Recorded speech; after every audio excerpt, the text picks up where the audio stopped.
And I was like, here, kid, like, take my cigarettes. Like, at first she would steal them. I would punish her for stealing them.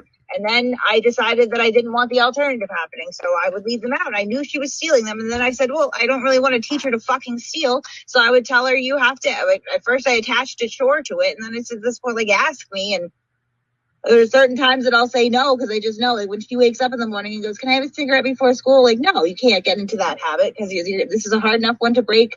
When you start fucking habitually smoking at certain times and getting into those rituals, it's even fucking harder. Like, I know what's going to happen. Like I said, I know the kids smoke weed. Like, you know, not a big fucking deal to me anymore. I have harder lines, you know, bigger issues. Last summer, I started to she had a boyfriend at the time. I let the boyfriend sleep over the house and I provided them with condoms. Like, you know, it was like, what's the alternative? Really? Yeah. Should go out and do it anyway. Right. Like in a much more unsafe place. And like, you know, I'm not that much older than her. I remember when I was 18. It's not like I don't understand this shit to a certain degree. You just they can hang out safely. I have rules that I feel like are pretty they're pretty lax.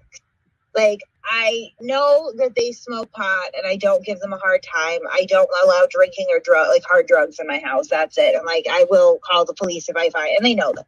Like, I feed them, I cook for them and I feed them. And I'll drive them around. Like, you know, that's like, I'm not sitting there fucking doing arts and crafts with them all the time. And like, you know, they deal with, you know, me screaming on the internet sometimes, or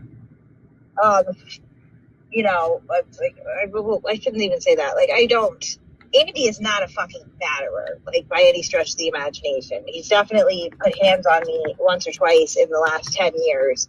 He's got fucking problems. But like, we argue.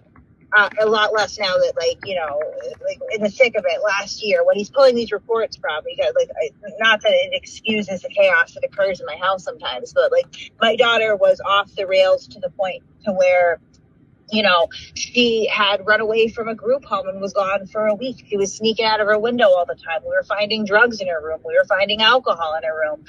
She was sneaking boys into the house. She was, maybe, you know, I would try to give her a drug test, and if she was already having an episode, it would turn violent. She's thrown urine on me before. It was like, we would argue about the way that like things should be handled, because Andy for a long time felt like I wasn't, you know, I wasn't strict enough with discipline. And if we just had stricter rules, then she would behave. And that's, you can't discipline away mental health issues. We'd argue about it a lot. Like, because it was like, you know, she came into my room early and was like, he scheduled a live about Andy. And I was like, yeah. I was like, so, like, who fucking cares? And she was like, this is all your fault. Like, they're going to pull that up. I'm going to look bad. He's going to look bad. You make everybody look bad. I was like, it's like, nobody watches it, Teresa. It's fine.